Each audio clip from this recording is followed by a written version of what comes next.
അമേരിക്കയെ മൊത്തത്തിൽ പിടിച്ചു കുലുക്കാൻ പോകുന്നതായിരുന്നു ട്രംപിന്റെ ബിഗ് ബ്യൂട്ടിഫുൾ ബിൽ. അതോടുകൂടി രണ്ട് ആത്മസുഹൃത്തുക്കൾ എന്നേക്കുമായി പിരിഞ്ഞതും പരസ്പരം പോർവിളികൾ നടത്തിയതും നമ്മളെല്ലാവരും കാണുകയുണ്ടായി. ഇടയ്ക്ക് രണ്ടുപേരും തമ്മിൽ ഐക്യത്തിലായി എന്ന വാർത്ത ഉണ്ടായെങ്കിലും ഈ ബില്ലിൽ നിന്നും പുറകോട്ട് പോവില്ല എന്ന ട്രംപിന്റെ ഉറച്ച തീരുമാനത്തിന് മുൻപിൽ മസ്ക് മറ്റൊരു പിടിവാശിക്കാരനാവുകയായിരുന്നു. ഒടുക്കം മസ്കിന്റെ മുഷ്കുകളൊന്നും വിലപ്പോവാതെ വരികയും ജനപ്രതിനിധി സഭയിലും ബില്ല് പാസ്സായെന്നുമാണ് ലഭ്യമാകുന്ന വിവരം. റിപ്പബ്ലിക്കൻ പാർട്ടിക്ക് ഭൂരിപക്ഷമുള്ള സഭയിൽ 218, 214 എന്ന നിലയിലാണ് വോട്ട് ലഭിച്ചത്. ബില്ലിൽ ഇന്ന് ട്രംപ് ഒപ്പുവെക്കാനിരിക്കുകയാണ്. $4.5 ട്രില്യൺ നികുതി ഇളവുകളും ചെലവ് ചുരുക്കലും മുന്നോട്ട് വെക്കുന്ന ബിൽ ട്രംപിന്റെ രണ്ടാം ഭരണകാലത്തെ സുപ്രധാന നിർദ്ദേശങ്ങളിൽ ഒന്ന് തന്നെയാണ്. കുടിയേറ്റ നിയന്ത്രണം ശക്തമാക്കാനുള്ള ട്രംപിന്റെ നടപടികൾക്ക് ബില്ല് ശക്തി പകരും. മാത്രമല്ല 2017 ട്രംപ് നടത്തിയ നികുതി ഇളവുകൾ തുടരാനും തിരഞ്ഞെടുപ്പ് പ്രചരണ വേളയിൽ ഉറപ്പു നൽകിയ നികുതി ഇളവുകൾ നടപ്പിലാക്കാനും സാധിക്കും. ബില്ല് പാസ്സായതിന് പിന്നാലെ ചരിത്രപരമായ നേട്ടമെന്നാണ് ട്രംപ് എക്സിൽ കുറിച്ചത്. ഇതുവരെ ഒപ്പുവെച്ചതിൽ വെച്ച് ഏറ്റവും വലിയ ബില്ലാണിത്. അതുകൊണ്ട് തന്നെ ഇത് രാജ്യത്തെ റോക്കറ്റ് പോലെ കുതിച്ചുയരാൻ സഹായിക്കുമെന്നും 3.4 ട്രില്യൺ നികുതി ഇളവിനെയും സാമ്പത്തിക പാക്കേജിനെയും പ്രശംസിച്ചുകൊണ്ടും ട്രംപ് ട്വീറ്റ് ചെയ്യുകയുണ്ടായി. അമേരിക്കയുടെ സ്വാതന്ത്ര്യദിനം കൂടിയായ വെള്ളിയാഴ്ച വൈകിട്ട് 5 മണിക്ക് ബിഗ് ബ്യൂട്ടിഫുൾ ബില്ലിൽ ട്രംപ് ഒപ്പുവെക്കുമെന്നാണ് White House press secretary Karoline Leavitt പ്രസ്താവനയിൽ അറിയിച്ചത്.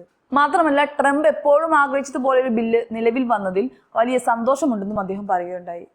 അതേസമയം ബില്ലിനെതിരെ കടുത്ത എതിർപ്പാണ് തുടക്കം മുതൽ ഉയരുന്നത്. പ്രതിപക്ഷ പാർട്ടിയായ ഡെമോക്രാറ്റുകളിൽ നിന്നും മാത്രമല്ല റിപ്പബ്ലിക്കൻ പാർട്ടിയിൽ നിന്നും ബില്ലിനെതിരെ പ്രതിഷേധങ്ങൾ ഉയർന്നിരുന്നു. നേരത്തെ സെനറ്റിൽ 3 റിപ്പബ്ലിക്കൻ അംഗങ്ങൾ ബില്ലിനെ എതിർത്ത് വോട്ട് ചെയ്തിരുന്നു. കരോലിനയിൽ നിന്നുള്ള സെനറ്റർ ടോം ടില്ലിസ്, മേത്തിൽ നിന്നുള്ള സൂസൻ കോളിൻസ്, കെൻഡക്കിയിൽ നിന്നുള്ള റാൻഡ് പോൾ എന്നിവരാണ് ക്രോസ് വോട്ട് ചെയ്തത്. ആരോഗ്യ സംരക്ഷണ ഭക്ഷ്യസഹായ പദ്ധതികൾ വെട്ടിക്കുറയ്ക്കുന്നതിനെതിരെയാണ് നേതാക്കൾ എതിർപ്പ് ഉയർത്തിയത്. നികുതി ഇളവുകൾ സ്ഥിരമാക്കുകയാണ് ബിഗ് ബ്യൂട്ടിഫുൾ ബില്ലിലൂടെ ലക്ഷ്യമിടുന്നത്. കൂടാതെ പ്രതിരോധം, അതിർത്തി സുരക്ഷ, ഊർജം എന്നിവയ്ക്കുള്ള ചെലവ് വർദ്ധിപ്പിക്കുകയും സാമൂഹിക സുരക്ഷാ പദ്ധതികൾ വെട്ടിക്കുറയ്ക്കാനും ബില്ല് നിർദ്ദേശിക്കുന്നുണ്ട്. 2017 ട്രംപിന്റെ കാലത്തെ നികുതി ഇളവുകൾ 2025 അവസാനത്തോടു കൂടി കാലഹരണപ്പെടാൻ സാധ്യതയുള്ളതിനാൽ തന്നെ ഇത് സ്ഥിരമാക്കാനാണ് ബില്ലിലൂടെ ട്രംപ് ലക്ഷ്യം വെക്കുന്നത്. ഈ നികുതി ഇളവുകൾക്ക് പുറമെ അതിർത്തി സുരക്ഷ, സൈന്യം, ഊർജ പദ്ധതികൾ എന്നിവയ്ക്കുള്ള ധനസഹായവും ഗണ്യമായി വർദ്ധിപ്പിക്കും. $350 ബില്യൺ അതിർത്തി ദേശീയ സുരക്ഷാ പദ്ധതിയാണ് ബില്ലിലെ ഏറ്റവും പ്രധാന നിർദ്ദേശങ്ങളിലൊന്ന്. US മെക്സിക്കോ അതിർത്തിയിലെ മതിൽ വിപുലീകരിക്കുന്നതിന് $46 ബില്യൺ ബില്ലിൽ നിർദ്ദേശിച്ചിരിക്കുന്നത്.